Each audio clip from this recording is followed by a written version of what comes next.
I can't just be good in one specific area. I have to aim to be the best in one area. It's been kind of a passion of mine. Being able to exert all my energy into something that I love has been really important.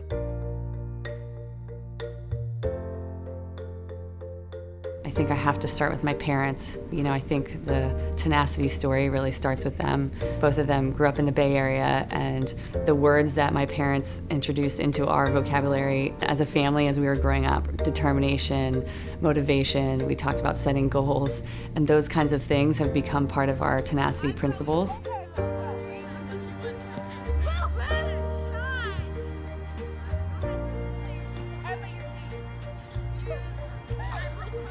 So the Tenacity Project came out of the Bear Lax Club Team program, which I started when I was at Cal in 2007.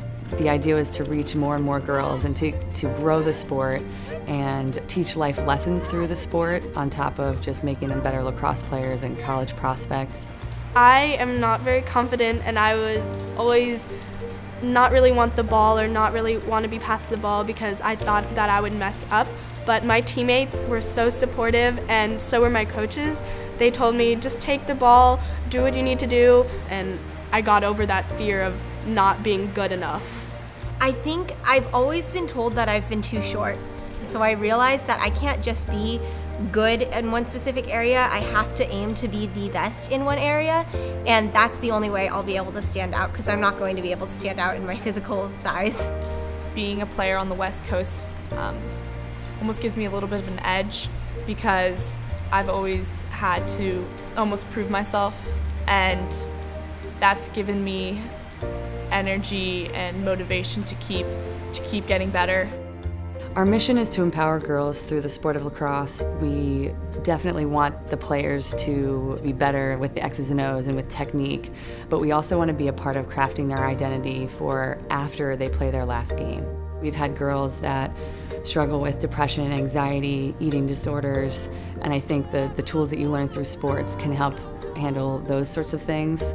And then it can also help with job interviews and you know, later when you're becoming a parent. You can be a student athlete, you can wear many different faces, you can be an athlete, you can be a scholar, you can be a volunteer worker, but you can also be all of that together. You don't just have to choose one. It's been kind of a passion of mine. Being able to exert all my energy into something that I love has been really important in my confidence level. It's definitely made me tougher. It gives me kind of like girl power, because I see how girls are able to like play this sport and be so skilled and use their sticks together. The community that they have access to, I think that can propel them through their lives, and there's just nothing else like it to me as far as what sports can offer girls. Right now we're part of crafting their identity as a student athlete, and hopefully that becomes a part of what they do next as adults.